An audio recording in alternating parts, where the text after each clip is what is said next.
tant soit peu, connaître votre passé et renforcer le sentiment de cohésion nationale. Vous serez bien amenés un jour à nous relayer sur le terrain où nous nous situons aujourd'hui. C'est moi qui vous le dis. Je crois que le mal que l'occupant nous a fait n'est pas encore guéri. Voilà le fond du problème. L'aliénation culturelle finit par être partie intégrante de notre substance, de notre âme. Et quand on croit s'en être débarrassé, on ne l'a pas encore fait complètement. Souvent, le colonisé ressemble un peu, ou l'ex-colonisé même, ressemble un peu à cet esclave du 19e siècle, qui libéré va jusqu'au pas de la porte, et puis revient à la maison parce qu'il ne sait plus où aller. Il ne sait plus où aller. Depuis le temps qu'il a perdu la liberté, depuis le temps qu'il a acquis des réflexes de subordination, depuis le temps qu'il a pensé, comme appris à penser à travers son maître.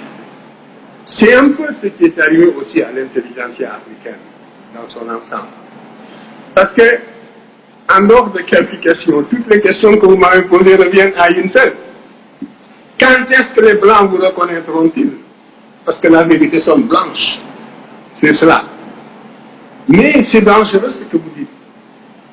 Parce que si réellement l'égalité intellectuelle est tangible, l'Afrique devrait, sur des thèmes controversés, être capable d'accéder à la vérité par sa propre investigation intellectuelle, se maintenir à cette vérité jusqu'à ce que l'humanité sache que l'Afrique ne sera plus frustrée, que les idéologues perdront leur temps parce qu'ils ont rencontré des intelligences égales qui peuvent leur tenir tête sur le plan de la recherche de la vérité. Mais vous êtes persuadé que pour qu'une vérité soit valable et objective, il faut qu'elle soit blanche. Mais ça, c'est un repli de notre âme qui doit disparaître. Et ce sont justement les Blancs qui vont nous y aider. Et c'est parce que je savais cela que lorsque l'UNESCO m'a demandé de participer à la rédaction de l'histoire générale de l'Afrique,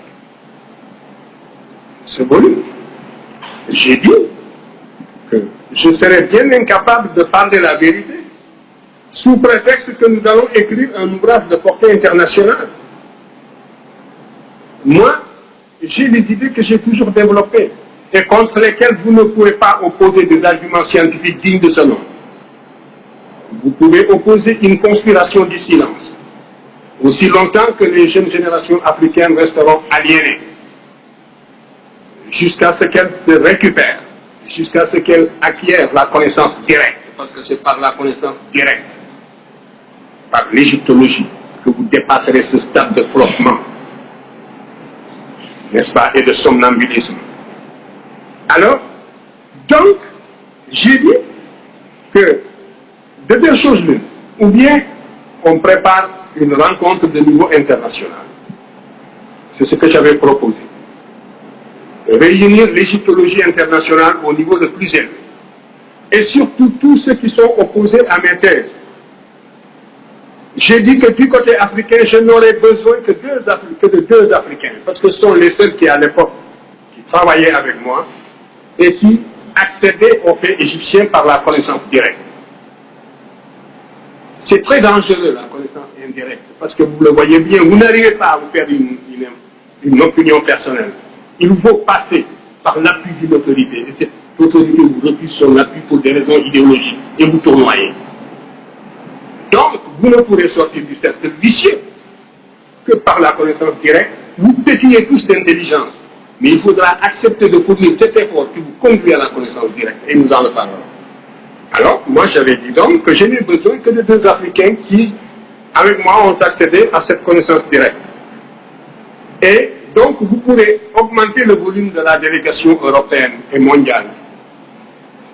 Nous n'avons pas besoin d'être plus de 3. Alors, convoquez donc tous les égyptologues que vous voudrez, les plus acharnés contre nos thèses. Nous en débattrons en toute sérénité. Je vous garantis le climat de sérénité des débats.